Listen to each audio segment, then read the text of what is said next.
stills come right here. We didn't have this problem.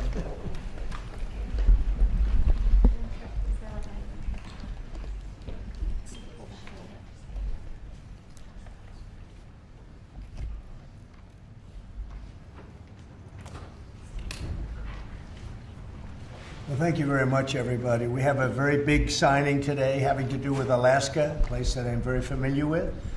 And we're making it greater, bigger, and more powerful, and job producing. It's an economic gold mine, so to speak. And I signed this years ago, and Biden unsigned it for me. This was something that should have been long operating and making billions of dollars for our country and supplying a lot of energy and minerals and everything else that we're talking about.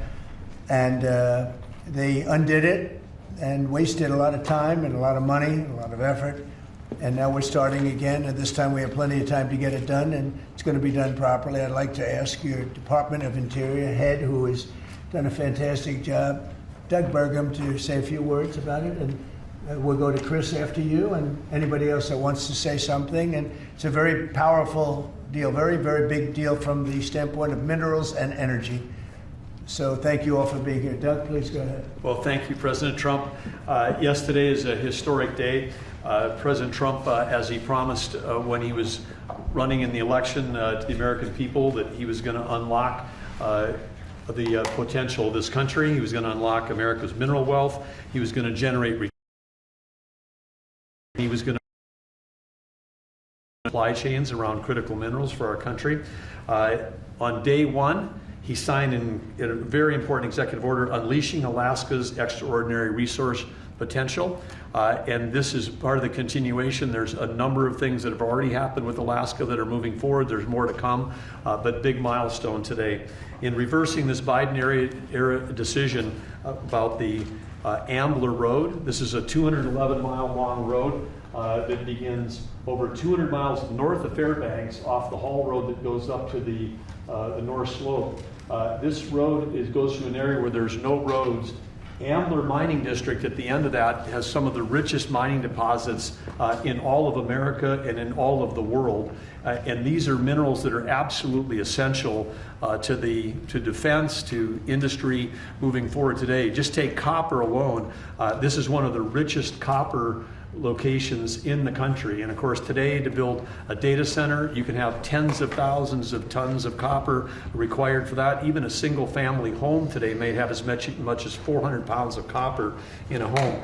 And we have, as a nation, in the past, had basically gotten out of the mineral and energy and mining area. President Trump, when he said drill baby drill, he also was mine baby mine. We've got to get back in the mining business. China controls 85 to 100% of all the mining and refining of the top 20 critical minerals. And in this mine area up there, we got copper, lead, zinc, gold, silver, gallium, germanium. So rich in all of the minerals that we need to win the AI arms race against China and to prosper as a country. And so again, today this was his history being made. When some of this was set aside in 1980 by Jimmy Carter, there was a special authority created for presidents to decide if there was a dispute. And so for the first time in history, a president is actually using that authority. President Trump, as he does, using his authority for the benefit of the American people. And the appeal came in from the state of Alaska asking that this road be built. Alaska's not a colony, they're a state. They have an opportunity to build roads like any other state. With this signing, President Trump, Alaska can go ahead and build this road. It'll be a toll road, not a public road. It's a toll road, so it'll be controlled in terms of traffic. It's a gravel road. It'll be sensitive to the environment. There'll be collaboration with the Native Alaskan corporations in terms of how it's built and how it's used, supporting the Alaskan Native tribes with subsistence hunting regulations on either side of this. But this opens up a wealth of resources. In addition, there's going to be an announcement made later today that is part of this announcement that the Department of War, the United States government is making an investment in Trilogy Minerals. They're one of the companies that has mining claims in this area that is a remote wilderness right now. And again, making that investment so we can make sure that we're securing these critical mineral supplies, and that ownership in that company will benefit the American people. With that, I'll kick it over to Chris Wright. Thank you, Doug. And what a huge thank you to the President today. This is a tremendous achievement for the people of Alaska. We were in the North Slope of Alaska a few months ago celebrating energy development there. They want jobs and opportunity to develop the resources on their lands. This is another major step forward. We say energy is the lifeblood of society, the circulatory system. Minerals and metals, they're the skeletal infrastructure, the physical upholding of everything we do. Everywhere we walk and operate, your cameras, everything you hold are made out of metals and minerals. President Biden thought it was appropriate to offshore both of these industries outside of our country. That has not left us in a strong place. President Trump, in his first term and even more strongly in his second term, is bringing those industries back to our country. America was a mining powerhouse for a long, long time, and our mining industry got squelched. Now we're seeing it come back to life. You saw the President's truth not long ago about a deal for lithium production in Nevada just a week or so ago. This will more than tenfold increase American lithium production. And this infrastructure, this mining road in the Ambler Mining District, will just have immense impact on future mining opportunities for our country's security and economic opportunities for the people of Alaska. Our critical minerals and mining expert within the administration is standing right next to me, David Copley. I'll see if he wants to add any words. This is a really big deal for the American mining industry, and I think it shows the President's seriousness about getting this industry going and making sure we have the critical minerals we need for our defense industrial base and for our broader economy. Thank you very much. And I think we want to get this going by a certain time, so I signed it. And Will, I'm going to give it to you, and you get it filed. And Sir. Good job. Thank you, sir. It's a big job. Thank you very much.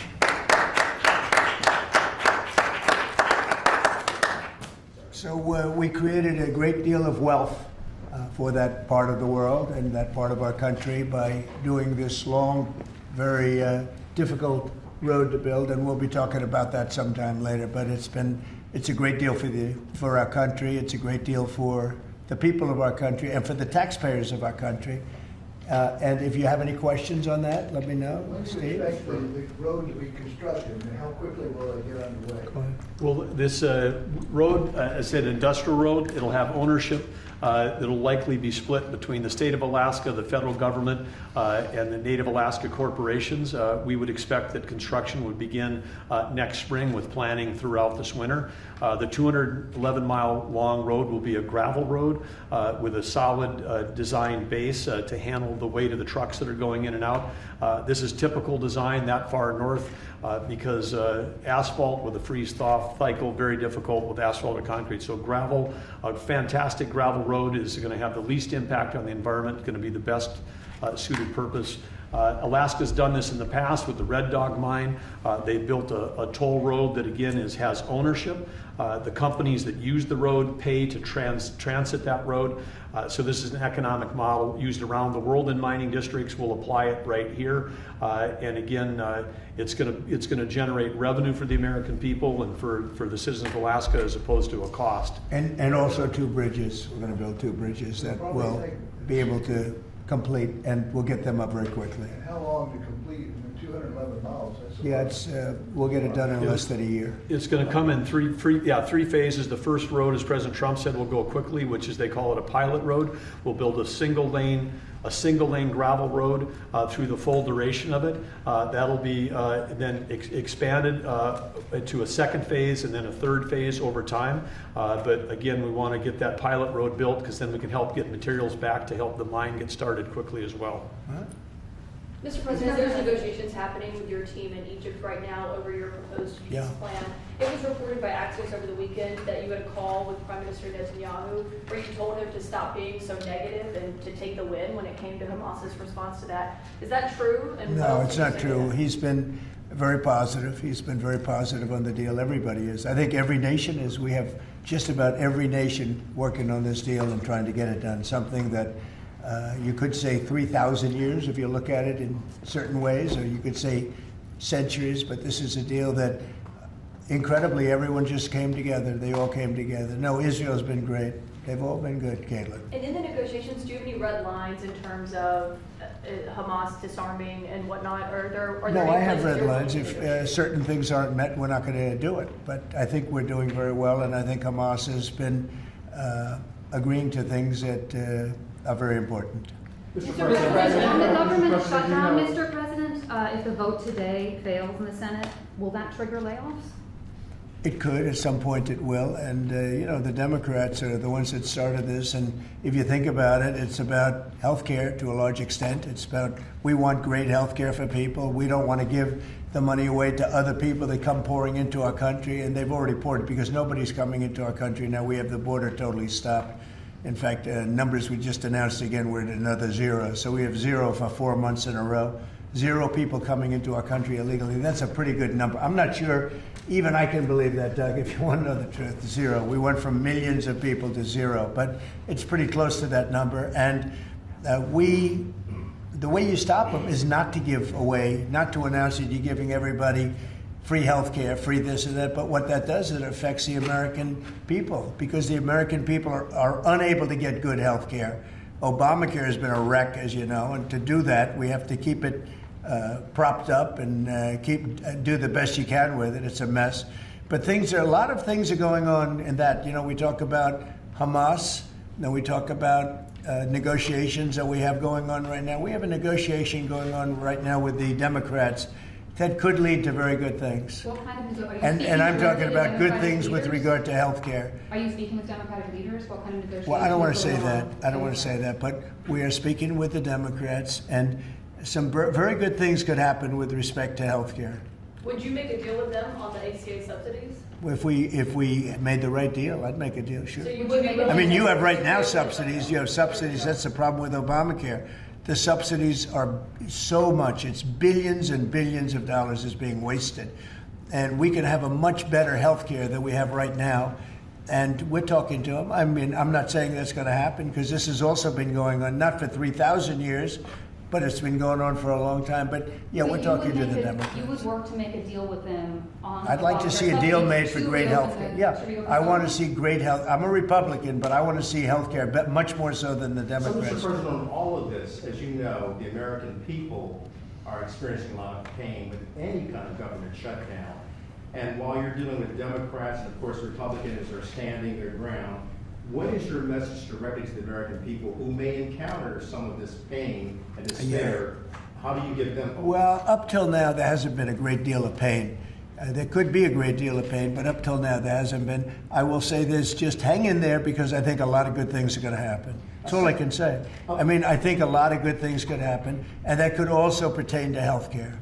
Mr. A follow-up question. President. We have seen a surge in attacks on ICE agents across the country, including the shooting in Dallas and over the weekend in Chicago. We saw 10 cars boxing in on ICE agents and another one ramming into an ICE vehicle. Yeah. We have heard Secretary Noem saying that some of these attackers are actually organized and they're planning to kill and ambush these officers. Right. What are the consequences for these? Very severe. We're going to have very severe. We're going to find out who's going after our federal agents. So when you look at Chicago, they've had probably 50 murders in the last 6 or 7 months, 8 months. Many, many people shot, like 30, 40, 50 people shot. Didn't die, but they've been shot. It's like a war zone. And then I listen to the governor and the mayor get up and say how they have it under control. They don't. It's probably worse than almost any city in the world. You could go to Afghanistan. You can go to a lot of different places, and they probably marvel at how much crime we have. Then you go to Memphis, where we are right now. Now, it's just like in Washington, D.C. right now. You people know better than I do because you have to live right inside. And so many of the press have come to me. They've said, I can't believe it. It's changed so much. We have a safe city in Washington. Memphis will very soon have a safe city. Chicago can be very, very safe. It's going to be very safe. But Chicago is going to be very safe. And you say, why is it that a governor wouldn't accept free help from regardless? I mean, whether it's National Guard or the military or anybody. I mean, if women raped and beaten and knocked to hell, and the same with men where they're being shot all over the place in large numbers. I mean, we had a week in Chicago where 11 people were murdered and 38 people were shot. And then we have a governor get up and say, oh, it's safe, we can handle it. He can't handle it. He's an incompetent guy. That's why they threw him out of the family business. They threw him out. I knew the family business very well, and they threw him out. And now he's a governor. And he should say, we'd love to have a safer place. Chicago's a great city potentially. You know, I told you, the head of the Union Pacific Railroad said, sir, save Chicago. It's a great city. It's going to be lost if you don't do it. We have no choice but to do this. And when judges give us rulings that, you know, you don't have to do it, Portland is on fire. Portland's been on fire for years. And not so much saving it. We have to save something else, because I think that's all insurrection. I really think that's really criminal insurrection. So I appreciate the question. These are unsafe places. We're going to make them safe. So you see what's going on in Memphis. Not pretty, but you know what? We're doing a pretty job, because it's going to be a very safe place in a little while. And the people of Memphis are so happy that we're there. And the people of Chicago. So you have black women with MAGA hats on in Chicago, all over the place. They want the guard to come in, or they don't care who comes in. They just want to be safe. And they really don't care. You know, there was one woman, and she was great today. She said, you know what? I don't care if it's the National Guard, the Army, the Marines, the Air Force. I don't care who comes in, as long as we're safe. And that's the way most of the public feels. We're going to make Chicago really great again. And we're going to stop this crime. Then we're going to go to another one, and we're going to go city by city. We're going to have safe cities. And it was so great that we started with our nation's capital, one of the worst. I mean, so many people, every week, somebody was killed. They'd come from Iowa, they'd come from Indiana. They want to see the Jefferson Memorial, the Lincoln Memorial. They want to see something, and they'd get shot. And you'd call their parents, I'm sorry, but your son is dead.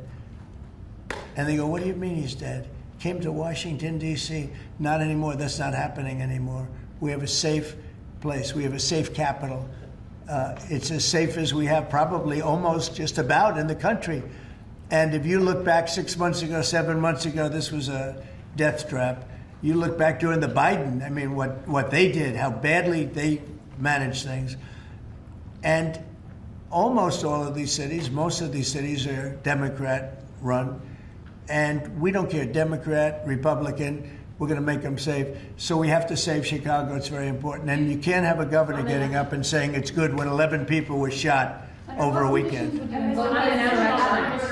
What? The Insurrection Act, under what conditions or terms would you? Well, I do it if it was necessary. So far it hasn't been necessary, but we have an Insurrection Act for a reason.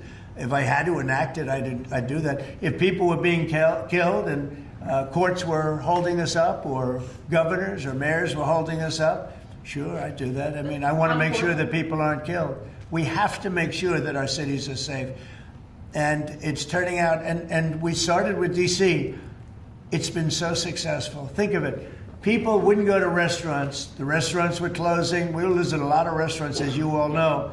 And now restaurants are opening, and they're thriving. And I went 2 weeks ago, and it was great. I'm going to go again. I felt very safe, very safe. Forgetting about guards and Secret Service, I would have gone. It would have been very safe. D.C. is a great, and look at the cleanliness of D.C. Look at how it's clean.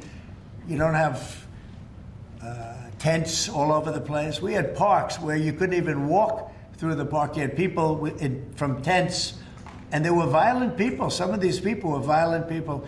We have a great, safe capital again. And if you look at it in 6 months from now, it'll be the most beautiful anywhere in the world. It's being cleaned. The graffiti's all gone now. The tents are all gone. We have a capital that you can be proud of, but it'll only get better with time. Mr. President, tomorrow is October 7th, the 2-year anniversary of the original Israeli attack. Do you expect the Gaza deal tomorrow, or any sort of hostage? I think we're going to have it soon. I think we're going to have a deal. It's a hard thing for me to say that when for years and years they've been trying to have a deal with Gaza, but literally for centuries. Okay, if you really think about it. But we're going to have a Gaza deal, I'm pretty sure, yeah. And what do you hear from the hostages about the talks? Well, I'm the one that got the hostages back. Remember that, you know? I'm the That's one what that. I was going to ask you that. Yeah, I got them back. Israeli citizens are celebrating what you've accomplished Yeah. in this deal. Should it come through, there will be a lot of celebration on the streets of Israel. The hostages' families, have they been in contact with you with regard to this deal that Yeah. could happen? They're so happy about it. It's like they can't breathe. One said, "I can't breathe." You know, it's very sad because you have hostages and you have people that are no longer living. But the parents, and I've said this to you many times, the parents want the bodies of their boy back, the bodies of, you know, their loved one back. In most cases, they're young men, and they're dead. And there's probably 32 or so, about that number. Nobody knows exactly what the number is. They want that body back as much as if their son were alive. I've been with them. You know, many have come to the White House, to the Oval Office. I've been with many of the people that I got released. We have a fantastic group working on it. Steve Witkoff has been amazing. Jared, I have Jared. I took Jared out because Jared's a very, you don't find anybody more capable, and we have the A+ team working on it. I think we've made tremendous progress. And yeah, the people of Israel want it to happen, but the people related to hostages, I mean, you see in Israel tens of thousands of people. They really want the hostages back, and they really want things to end. And I think Hamas now has been, all I can say is they've been fine.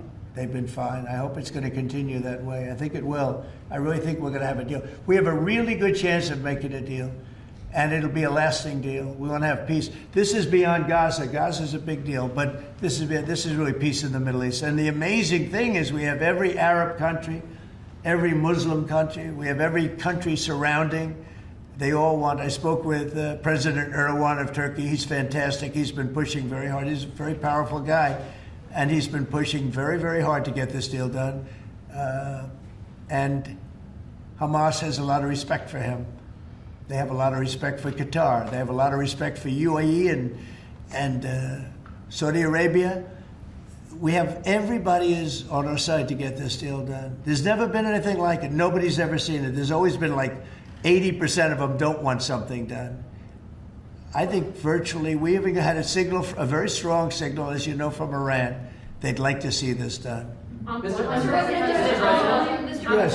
President, Governor Abbott offered up the Texas National Guard to you. Have you had any other conversations with other red state governors? Yeah, I have. They're willing to offer. Every one of them is willing to offer whatever we need.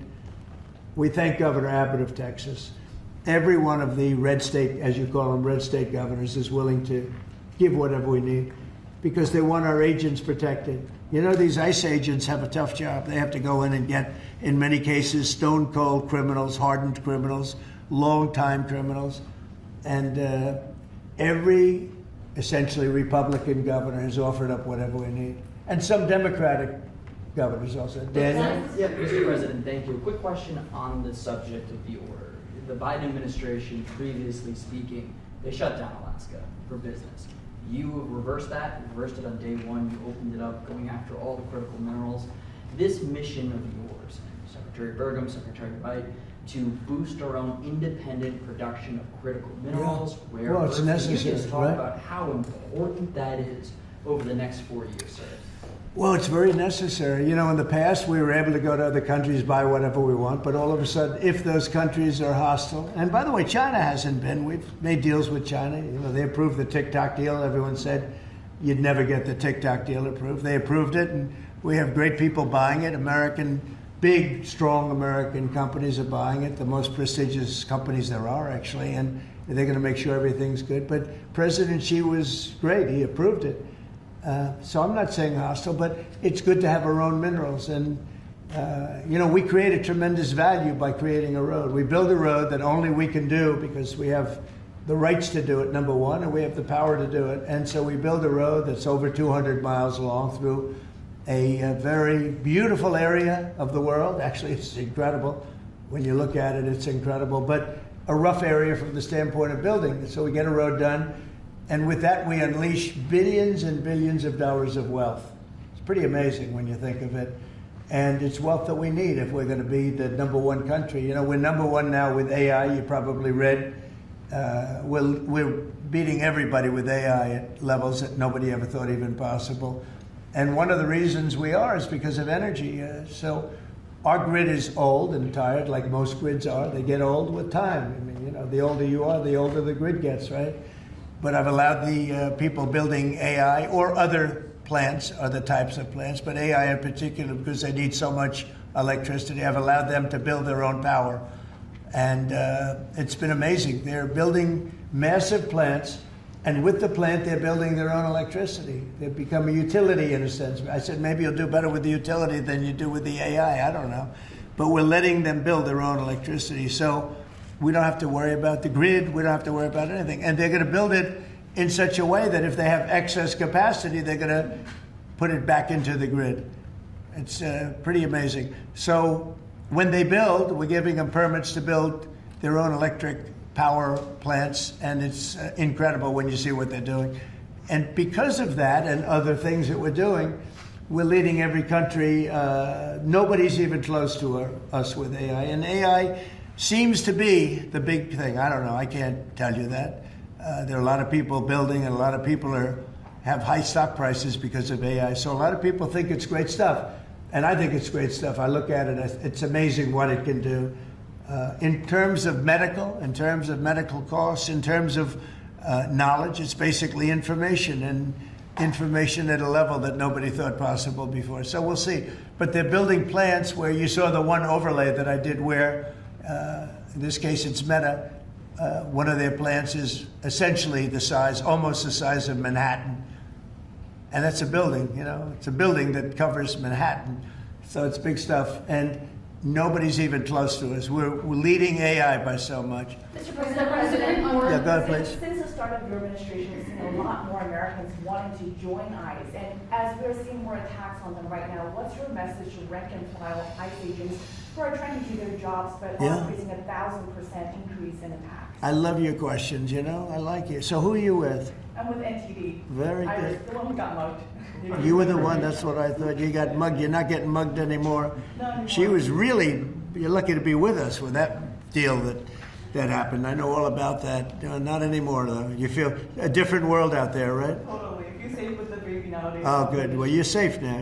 Nobody's going to be hurting you in any way. Thank you, Mr. President. Okay, thank you very much. Mr. President, on the Supreme Court today. Thank you. So the bottom line on your question, we're just going to make things real safe. We're going to have a country that you can be proud of, not a country that you read about every day where somebody gets mugged from behind or hit over the head with a baseball bat. Those people aren't with us any longer. Yeah, please. Mr. President, yes. Thank you very much. Thank you, Mr. President. On today's call with Lula from Brazil, Yeah. are you considering lowering tariffs after the call? Well, I had a great talk with the president of Brazil, who's a good man. I met him actually at the United Nations. I was going up to make a speech and I didn't have a teleprompter. I was walking up to my teleprompter. I said, I don't have a teleprompter.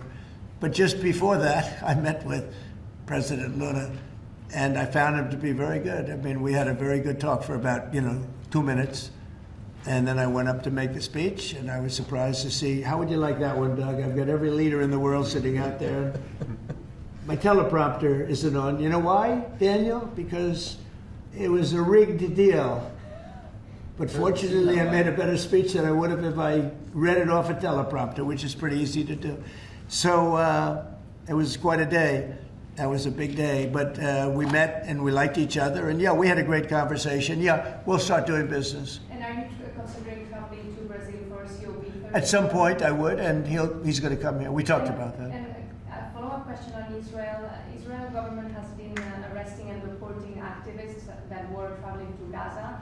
Today, Greta Thunberg, for instance, also some... Well, she's just a troublemaker, I mean, she's no longer into the environment, now she's into this. She's a troublemaker. She has an anger management problem. I think she should see a doctor. She needs anger. If you ever watch her, she's a young person. She's so angry. She's so crazy. Now you can have her.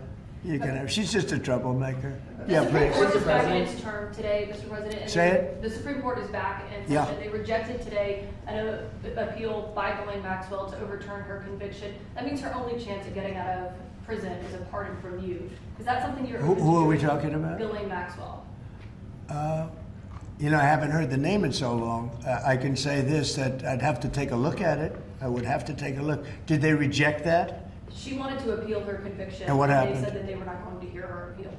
I see. Well, I'll take a look at it. If you're considering I will that. speak to the DOJ. I wouldn't consider it or not consider it. I don't know anything about it. So, but I'll speak. I will speak to the DOJ. Why would she be a candidate for clemency, sir? I don't know. I mean, I'd have to speak to the DOJ. I'll look at it. I have a lot of people who have asked me for pardons. I call him Puff Daddy has asked me for a pardon. But she was convicted of child sex trafficking. Yeah, I mean, I'm going to have to take a look at it. I'd have to ask DOJ. I didn't know they rejected it. I didn't know she was even asking for it, frankly. Fly Tomahawk missiles to Ukraine, or sell them to NATO, and let them sell them to Ukraine. Yeah, I've sort of made a decision, pretty much. Share it You know, with us, if you consider, yeah, I think I want to find out what they're doing with them. Yes. You know, where are they sending them? I guess I'd have to ask that question. That war should never have started, would have never started. Such bad judgment was used there. I think on both sides, by the way. But nobody looks good with the war with Russia and Ukraine. Nobody. That's been a horrible. This week they lost over 7,000 soldiers between the two of them. And those missiles, This is every week they're losing 7,000, 8,000, 5,000. they have a range of like 1,500 miles or something, and so they'd be able to. No, I know. No, I would ask some questions. I want to see what's. I'm not looking to see escalation. Yes. And tomorrow you're meeting with the Canadian Prime Minister. What's on the agenda for that? Well, I guess he's going to ask about tariffs because a lot of companies from Canada are moving into the United States. You know, everybody's moving back into the U.S. and he's probably going to be asking about tariffs. They're losing a lot of companies in Canada. They're coming into They left here. They left here 20 years ago when presidents that sat right at this desk weren't doing their job properly. They were probably good politicians, but they weren't good at business, and they allowed these companies to leave. And all they had to do is do what I'm doing right now. And, you know, I'm not saying it's the easiest thing to do, but it is. It's effective. We're a rich country again. We're a powerful country because, you know, I've ended 7 wars. At least half of them was because of my ability at trade and because of tariffs. If I didn't have tariffs to throw around a little bit, you would have at least 4 wars raging right now with thousands of people a day being killed that aren't happening. We've settled. You know, we settled 7. We're getting close to settling 8. That would be a big one. And that's something that could happen. But so I think he's coming probably to talk about tariffs because a lot of companies are leaving Canada to come into the U.S. And they're leaving Mexico. And by the way, they're leaving China. They're leaving all over the world to come into the U.S. And would you Nobody's actually seen anything like it. Would you shift your position on tariffs in response to whatever? Well, I mean, look, my positions turned out to, everybody said I'm right. They find billions of dollars that they didn't even know they had. Recently, they said they found billions of dollars and they couldn't understand. I said, check the tariff shelf. And they come in the next hour and they said, sir, you're right. It was from the tariffs. We're a rich, really rich country again. But more importantly, maybe influence. If I didn't have the power of tariffs, you would have at least 4 of the 7 wars raging. I use tariffs to stop wars. If you look at India and Pakistan, they were ready to go at it. 7 planes were shot down. They were ready to go at it. And they're nuclear powers.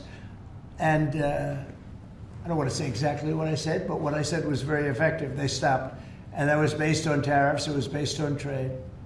Tariffs are very important for the United States. We are a peacekeeper because of tariffs. Not only do we make, you know, hundreds of billions of dollars, but we're a peacekeeper because of tariffs. Mr. President. Yeah. On the shutdown, Mr. President, the shutdown that occurred during your first term lasted 35 days. Yeah. How long do you expect this shutdown to go? Well, you don't know. Look, I can say this, that it would have not happened except for the Democrats. The Democrats are very foolish. They've lost their way. And we have a new thing now. When you look at it's called crime. It's called absolute, as Biden would say. Well, I won't say what he would have said. Remember when he said it's a 3-letter word? No. Remember that one? Everyone would say, what was that all about? He probably meant exclamation point or something after the word. But this is a 5-letter word, crime, C-R-I-M-E. And we want to put it out and are putting it out, and they don't. They don't seem to care about it, but they do care. I believe that Pritzker and this mayor of Chicago that like to say about we have it, they don't have it under control. Not only is it not under control, it's the opposite. And I believe they're afraid, they're scared for their lives. I believe that the Portland people are scared. You look at what's happened with Portland over the years, it's a burning hellhole. And then you have a judge that lost her way, that tries to pretend that like there's no problem. Actually, she's not even saying that. There's a huge problem in Portland. I'll tell you what the problem is, crime. Okay, crime. There's a huge problem in Chicago. It's called crime. And we want to put out the crime, and they want to inflame the crime.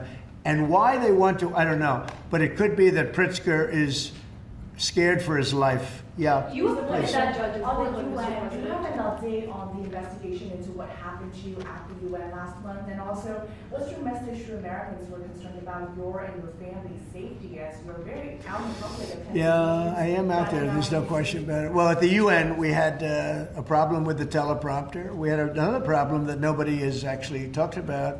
The people in the room didn't hear my speech. Did you know that? The people in the room, they didn't have any loudspeakers, and they didn't hear my speech. And I thought I made a really good speech. I mean, considering I didn't have the use of a teleprompter, which is unusual. But I made a speech. I could have walked off the stage. I guess most people, Doug, I think most people would have just said, we'll see you in about a half an hour, right? But, you know, they obviously turned off the I think they turned off the teleprompter, but there was a reason that it didn't work. I actually know the reason. They didn't let the teleprompter person into the room, okay, which is essentially the same thing. So I made a speech. It turned out to be a very good speech, got good reviews. I went out to the audience after the speech. I saw my wife. I said, how good was that speech? Was that unbelievable or what? She said, I didn't hear a word you said. I said, what do you mean? She was sitting in the front. I said, what do you mean? She said, you couldn't hear anything that you said. The speakers were turned off. So I think that's pretty bad stuff, right? You know, especially since we support most of the United Nations. And yet I still want to keep it in New York, because I think the United Nations has tremendous potential. If properly run, the United States has tremendous potential. But think of this. I settled 7 wars. I never spoke to the United Nations about it, not one of them. You look at, and those were wars that were raging a long time, and in many cases. And I settled 7. I never heard from the United. They didn't help me. They should be able to settle the wars. I shouldn't have to be settling the wars. Yeah, please.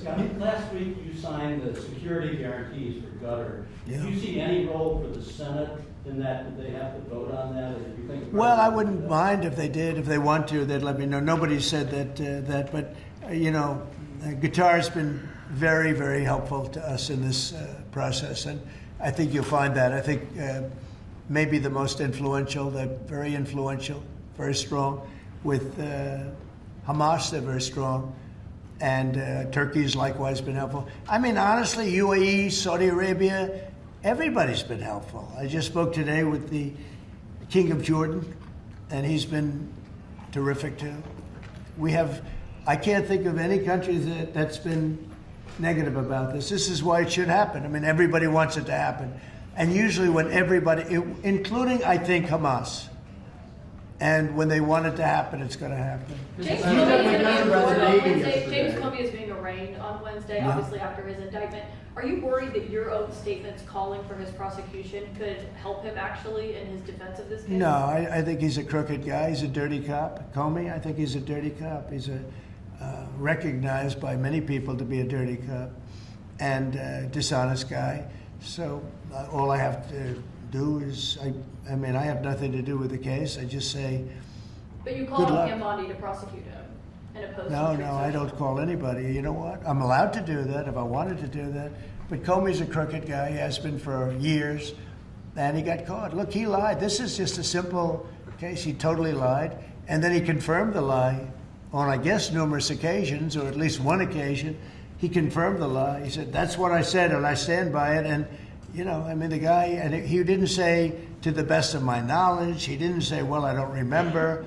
He made a very definitive statement and a very important statement concerning him. And he got caught in an outright lie. And that's why a group of people, it wasn't me that voted, they voted to indict him.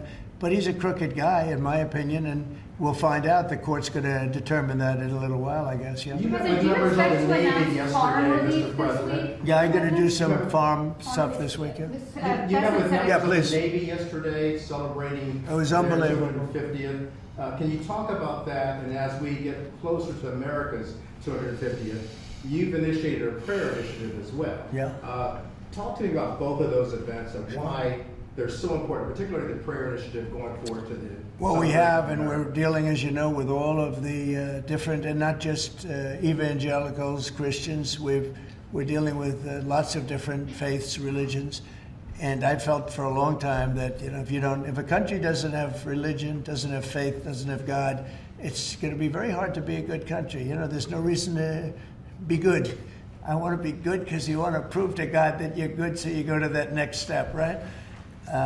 So that's very important to me. I think it's really very important. And yesterday was amazing. We went out.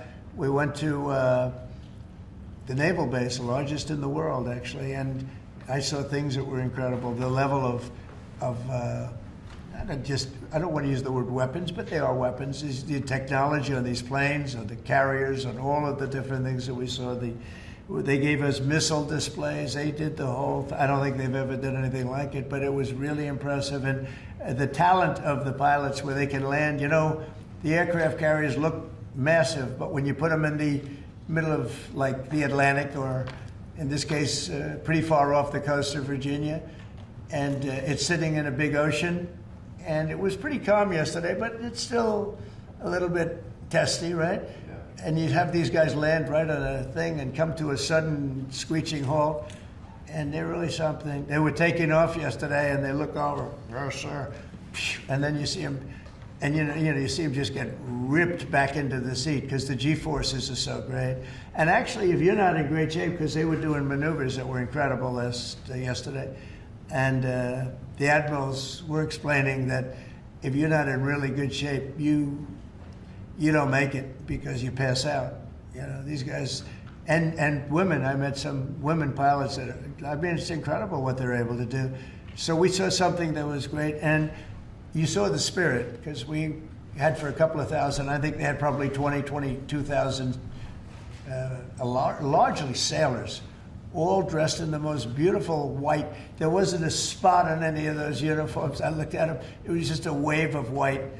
And it was a great crowd and great reception. So, you know, getting back to a very important question that was asked, when you go back a year ago, people weren't joining the armed forces. They weren't joining the Army, Navy, Air Force, Marines, the Coast Guard, Air Force. If you look at, you know, any of them, they weren't joining the Space Force. And now we're setting records, recruitment. And that goes for the police and fire. Now they want to be policemen, they want to be firemen. And firemen, people don't mention them, they're incredible. I know so many of them, they're brave as hell. I wouldn't want to do it, tell you. But they weren't able to recruit. The police weren't able to recruit. And the military wasn't able to recruit. We were really off. And I got elected, and it really started on November 5th. I got elected, and somehow the country developed a spirit. Financially, yes, but also with the military. And now we have record levels of people wanting to be in. Every force is filled. We have waiting lists to get into the Marines, to the Army, to the Navy, to the Air Force. We have Coast Guard. We have waiting lists to get in. It's amazing, actually, what's happened. We have a country it was a dead country. And I say it all the time. We had a dead country 1 year ago. Now we have the hottest country anywhere in the world. And it's nice to see you. I've watched you for years on television, so it's nice to meet you. Thank you very much, everybody. Thank you, press. Thank you, press. Let's go. Thanks, guys. Thank you, guys. Thanks, guys. Let's go. Let's go. Let's head out. Thank you, guys. Thanks, guys.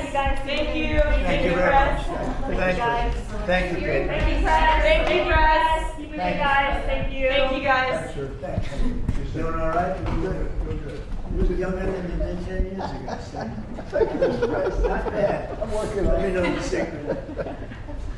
Thank you, Mr. Thank President. you. Any questions?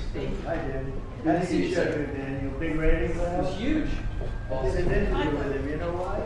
I turned down 60 minutes. I did Daniel because you know he treats me nice.